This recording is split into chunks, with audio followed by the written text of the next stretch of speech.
রোহিতদের গোটা দলের মূল্য 100 কোটি। হার্দিককে নিতে আরও 100 কোটি খরচ মুম্বাইয়ের। কিন্তু কেন? কয়েক ঘন্টার নাটকে হার্দিক পান্ডিয়াকে গুজরাট টাইটেন্সের কাছ থেকে কিনে নিয়েছিল মুম্বাই ইন্ডিয়ান্স। জানা গিয়েছিল হার্দিকের মূল্য 15 কোটি টাকা দিতে হয়েছে তাকে।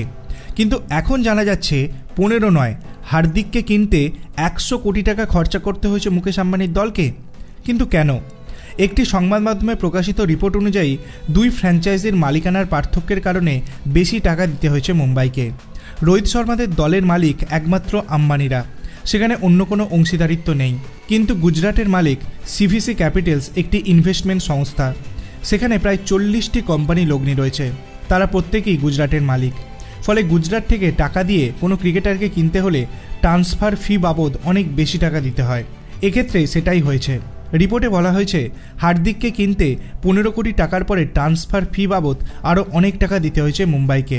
সব মিলিয়ে প্রায় 100 কোটি টাকা খরচা হয়েছে তাদের। এ বিষয়ে মুম্বাই বা গুজরাট ফ্র্যাঞ্চাইজি অবশ্য মুখ খোলেননি।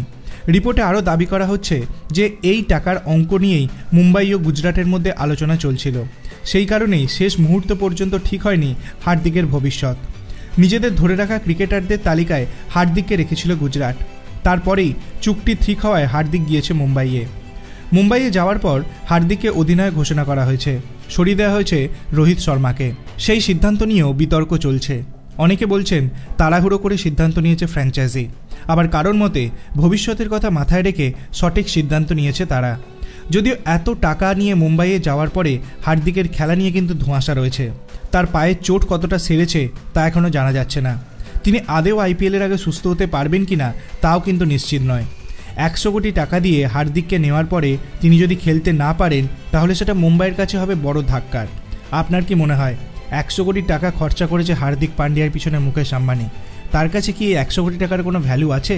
আপনার অভিমত আপনি কমেন্ট করে জানাতে পারেন। ভিডিওটি ভালো লাগলে লাইক করবেন, চ্যানেলটিকে সাবস্ক্রাইব করতে ভুলবেন না। ধন্যবাদ।